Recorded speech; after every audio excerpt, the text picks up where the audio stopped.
Hey, welcome to Rockoli, YouTube's best channel for record collectors. This week, it's all about Stephen Patrick Morrissey, the legendary frontman of the Smiths. We're going to focus on his solo career. So if you're not familiar with Morrissey, I got a Morrissey starter pack for you, a hidden gem, and the ultimate pressing of his solo debut, Viva Hate.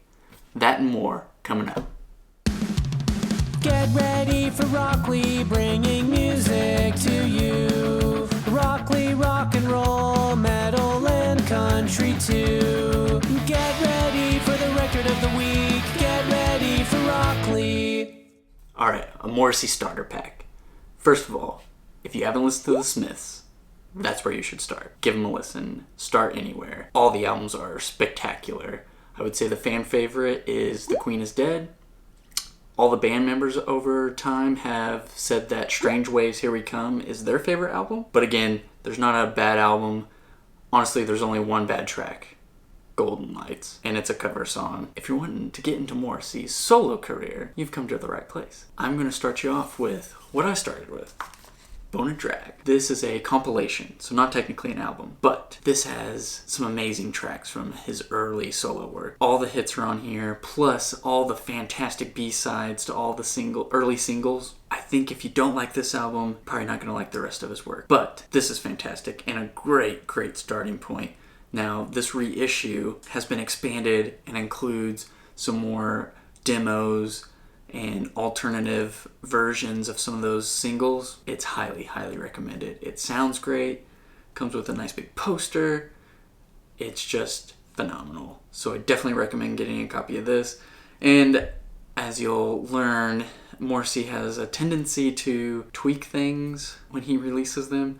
So whether it's adding or subtracting songs, here he actually added songs and he changed the cover. The original is a blue background and his jacket here is red. Other than that, everything else is the same and he's just added songs, which is great. Next up is Viva Hate, his solo debut. Fantastic, fantastic debut album. Nice guitar work on here. You can really tell that Morrissey was trying to lay it all out there and impress the listeners.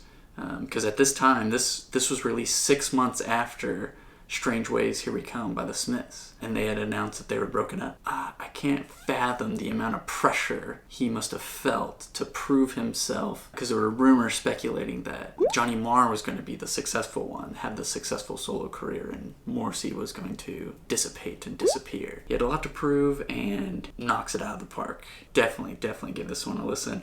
Now this is Morrissey at his best. Just fantastic wit, super intelligent, witty lyrics on here. And Morrissey, if you haven't listened to Morrissey, he has this crooning vocal style that's very unique. The way he phrases and delivers his lyrics are just fantastic. The artistic touches on here, transitions, compositions, amazing. I mean, it's pop music, but Morrissey does pop music on this higher level than any other artist, in my opinion. I love his music, and this is him at his best. Whether you want to save this one for last or use this one to dive in, this is just an absolutely incredible album. Now, this one is his third album, and this is the first we see Alan White and Boz Bor on guitar, and man, this is such a guitar-driven rock album. It all has like a glam rock touch to it. It's fantastic. Highly, highly recommend this if you like guitar-driven pop music. This is definitely up your alley. It might be a good place for you to start. Next up, we have You Are the Quarry. So this was the first time he had released an album in 7 years, since Maladjusted in 1997. So 2004 comes, and we hadn't heard from Morrissey, so this is a big deal. He just effortlessly creates another masterpiece. This, to me, is kind of, and my next one are the crown jewels of his later half of his career, although they're just all so good. Paring the album, his discography down to this starter pack was really difficult and challenging for me. So the first albums I showed were from his earlier career, but I wanted to make sure I mentioned at least 2 from his later career because it's worth exploring just as much as his early stuff. He comes back with a fury on this. You Are the Quarry is a fantastic album. And then finally, we have Ringleader of Tormentors, and it was the follow-up to You Are the Quarry, and I think he just turns it up a notch. It's just so good. His singing is just so beautiful. While his voice is a little bit different on his later work, it's still just glorious. And he hasn't lost his wit. His lyrical content is just as creative, and I feel like he's always progressing every album. Just fantastic stuff. If you haven't listened to Morrissey, definitely give him a listen. Alright, now it's time for Morrissey's hidden gem, Southpaw Grammar. Released in 1995, coming off of Voxel and I, Morrissey's huge album, monster success. He stated that he deliberately did not want to make part 2. So Southpaw Grammar is drastically different. Different in so that it focuses on the instruments and the mood versus the lyrics. There is an emphasis on lyrics on most of Morrissey's discography. However, Southpaw, there's 8 tracks and over half the music is instrumental. So this is definitely Morrissey taking some risks here, trying new things. This is definitely his art rock album. Originally, it mixed reviews across the board when it was released. Not a good seller. And this album and Maladjusted kind of get lumped together as kind of derailing Morrissey's career. However, this has been a slow grower. I think this has slowly become a fan favorite. I think over time it's aged very well, and this is definitely worth a listen. If you try out the starter pack or you're getting into Morrissey, I would not skip over this record. And I definitely recommend the opening track, The Teachers Are Afraid of the Pupils. It sounds like it should be the opening track to a James Bond movie. It just has this eerie feel and mystery that chugs along, and then you have Morrissey crooning these lyrics about a suicidal white-collar professional. It's just really good, and while it's long, I don't feel that it drags on at all, but I think it's definitely worth a listen. And the closer, Southpaw, just a great track. Alright, now it's time for Ultimate Pressing of Morrissey's debut album, Viva Hate. I have several copies. I'm going to go in order from worst to best. So up first is the reissue by Simply Vinyl. It's simply awful. The sound on this, I don't know what file they got for this, but it's not good. Throw a wet blanket over your speakers, and that's what this sounds like. The bass is muddy, the mid-range is just no clarity, his vocals sound muffled. This is just not good. I would stay away from the Simply Vinyl repress. Up next is the reissue remastered by the original producer Stephen Street. Morrissey was also involved in this. You would think that would be a good thing, but Morrissey, God love him, he decided to change the artwork, which is tastefully done. I kind of like the updated typeface.